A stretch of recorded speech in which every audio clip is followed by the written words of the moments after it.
magandang hapon po. Si Campfire nga po pala ay nailipat ko na yung sabi ko sa inyo na ikakat ko kasi nagmashi na yung katawan. So, ito na po yung mga tanggal ko doon sa kinat ko. Ayan, talagang ano na po siya. Ito na lang yung nakuha ko doon sa tinanggal ko. Kasi as in ano na talaga siya yung katawan niya. Lusaw na. Kasi ito na po yung ano niya, nilipat ko na siya. Ayan. Ito na siya.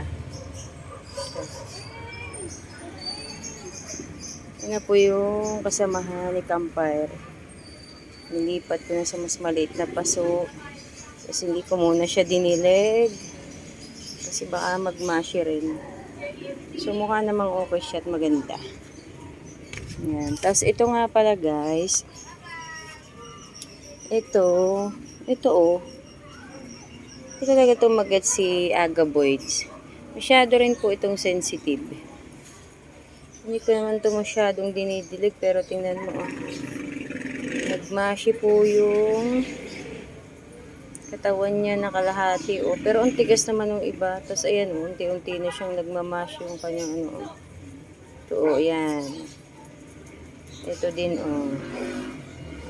Ayan, ganyan po siya. Sensitive siya ayan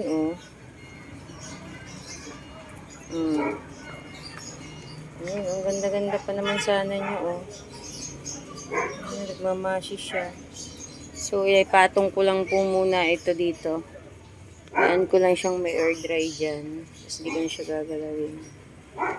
Tapos ito, meron po may balak akong baguhin ito. Kasi napansin ko, hindi na siya naganda. Mukhang kailangan ko po siyang palitan ng potting mix. Tapos yung tanggal pong dahon kay walking kalankowi may ugat na siya pinatong ko lang po dyan. So bala ko po yan ilipat sa kanya-kanyang maliliit na paso. Titingnan ko kung anong problema nito sa lupa. Kasi itong is barbecue namatay. Pero meron pa naman po dito. Yan. Bala ko pong ilipat na lang ito sa maliliit na paso.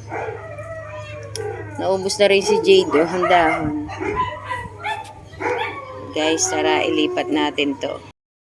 So guys, ito sinama ko na lang dito si barbecue Okay naman po pala ang lupa.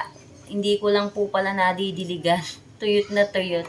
So isinama ko na lang po dito yung isa tas diniligan ko kasi uhaw na uhaw siya Kasi meron din namang isa dito. So sinama ko na lang po dito si barbecue. Tapos itong si cactus na stinky, ito po yung naputol. So pinagputol-putol ko. Itatanim ko po siya ngayon. Lalagyan ko po muna ng cinnamon yung sugat para hindi magmashi. Yung iba po ang ginagawa, pinapatakan ng kandila. O kaya yung parang lighting ba yun? Kung wala naman po kayo, meron kayong cinnamon, pwede naman po ang cinnamon.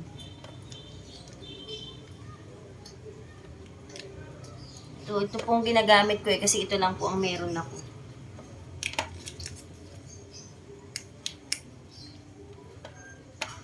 Para mag-dry po agad yung sugat.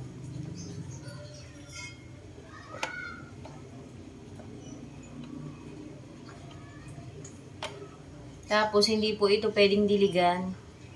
Kasi alam naman po natin ang cactus hindi naman talaga yan laging dinidilig. Gusto niyan yung parang disyerto na ang lupa. Yan.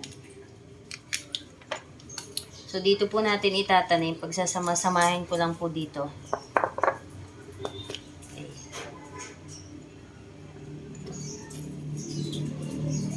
Nabubuhay naman po yan. Hindi naman to sensitive. Si Stinky. Ganda po ng bulaklak nito. Red. Kaso, yun nga sabi nila may amoy daw. Kaya pinupunta ng bangaw. Pag may bulaklak.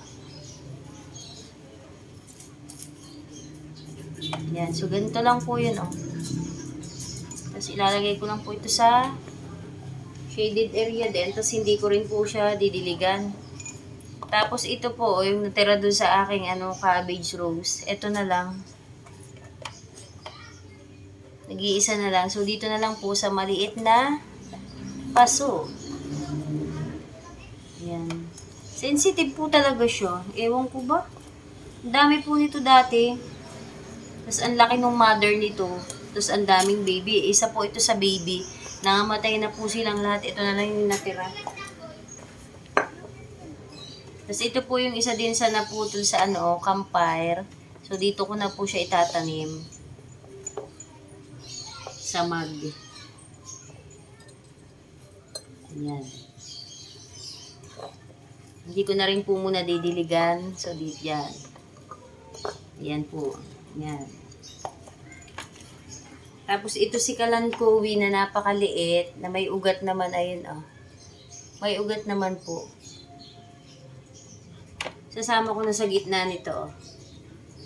Sa gitna nitong cactus na stinky. So, ayan guys. May naitanim na naman tayo for today. Ito si cabbage rose. At ang nagmashi na si campfire. At itong si barbecue. At ang ating cactus. Ayan. So, hindi ko po yan didiligan. Hayaan ko lang po munang madry ng madry para mas madali silang mag-ugat. Kasi pag nadry po ng nadry, mas madali silang nag-uugat. So, ganyan na lang po yan. So, paano guys? Hanggang dito lang po muna. Konting tanim-tanim lang.